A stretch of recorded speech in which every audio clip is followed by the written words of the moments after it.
Hey everybody, my name is Celia. I am on the Fire the Grid team and working behind the scenes. For those of you who are interested in data and science, I wanted to share with you some of the impressions that we got from people working at Princeton and the HeartMath Institute regarding the Global Consciousness Project measurement data that was running as we did the Fire the Grid on July the 19th. So while there's nothing statistically significant for that, there is something really interesting about the Schumann resonance, which I'll talk about in a sec. But I thought that it would be really interesting for people who are really into kind of analysis and trying to figure out how this sort of group consciousness effort might be measured by science in outer reality. So I can go over what they told us and then also some of the history with Fire the Grid and what Princeton said the first time. And as well, I'm excited to share a really strong correlation in the Schumann resonance. I can't say that I'm an expert on what the Schumann resonance is and whether or not it would be relevant to a group meditation, but certainly it is measuring some kind of electrical energy field that's happening, and there was a really interesting correlation with the time that we did the Fire the Grid and a large spike in the Schumann resonance. So I will show you that. Both the Princeton and the HeartMath researchers are looking at data coming from the Global Consciousness Project, which measures meaningful correlations in random data. So there are a whole bunch of random number generators which are placed all around the world, and when a great event synchronizes the feelings of millions of people, this network of generators becomes more coherent. What the person from Princeton said was that the results look really interesting with a strong dip about halfway through in the hour that it was done, which really interestingly is a pattern that showed up in the original Fire the Grid in 2007. So here you can see in the hour that Fire the Grid was done in 2007, there is a strong dip in the middle as well. Not sure what that really means, but that is the correlation between the Fire the Grid that we just did on July the 19th to the one that we did in 2007.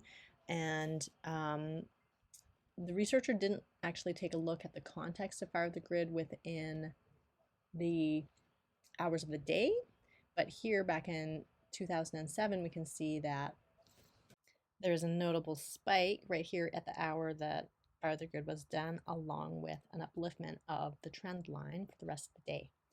So this is what Samoiya is talking about when she says that Princeton did an analysis with the Global Consciousness Project, and how in this report here on the internet, which you can find, I'll put a link in the description, they talk about the positive predicted result that happened.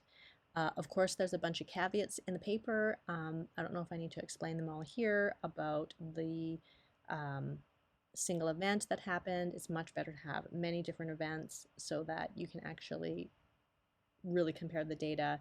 As well, the signal to noise ratio is very small, and there used to be 56 data collection points around the world, and now there are only 16. So I think it's really important that as you review the data, and it does look really good and interesting, it's still very important to continue the study for those of us who are science-minded.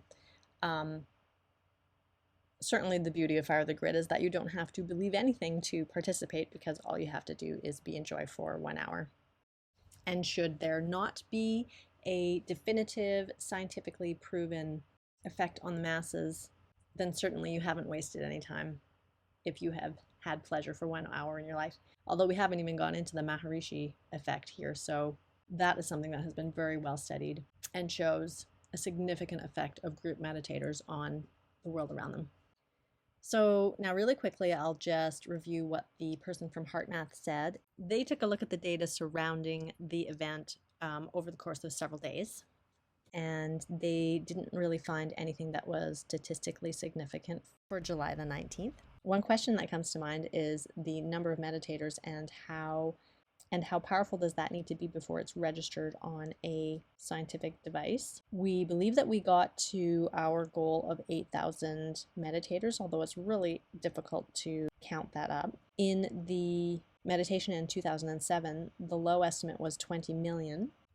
If you're interested in learning about how Anael and Samoiya estimated that number, you can go to the website and download the free PDF a message for humanity, and in there is a little paragraph about the history of the 2007 Fire the Grid and how they figured out how many people were probably participating in that.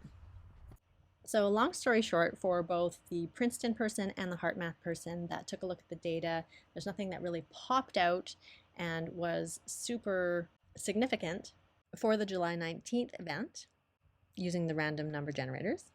But maybe the Global Consciousness Project requires much larger numbers for a really discernible effect in the data. Maybe as we go along and we get an increase in meditators for the Fire the Grids that come in the future, and we're able to have several Fire the Grids so that we can compare them to each other, then we can connect the dots a little bit better in terms of how does the measurement reflect what is happening in our group consciousness. So let's take a look at the Schumann resonance, because that is a really interesting result, and I think it is so closely correlated to the time that we did the meditation. I think it is something to maybe watch for again in the future, or at least something that we might a little bit more confidently hang our hat on in terms of how is this manifesting in the world around us. I'm going to let you hear James Kaufman from World News Report today describe what he sees in the Schumann resonance graph. James Kaufman, World News Report today. Ladies and gentlemen, today is July 19th, 2021. This morning it looked like we started acting up, but like I said about an hour and a half ago, this thing shot through the roof. This is going to be 6 Central. It's going to be about 6:30 Central Time this morning here in the United States, probably nighttime, or most indefinitely nighttime in Italy. So what does that even mean? Well, your guess is as good as mine, but if we go to the NASA website here, it says here that scientists have discovered that variations in the resonances correspond to changes in the seasons, solar activity, activity in Earth's magnetic environment, and other stuff. So possibly if this is something that may repeat in the future and we can keep an eye on it, this might be a way to measure how a group of meditators is affecting the electromagnetic environment around the Earth. So if anybody out there knows more than me, please leave some messages in the comments, or if you would like to do an analysis of this type of scientific measurement of electromagnetics or random number generators measuring human consciousness coherence, then please, you can get in contact with us. Maybe you could do the next video. And anyways, I hope that was interesting for you guys. And let's fire the grid again on January 13th and see what happens then.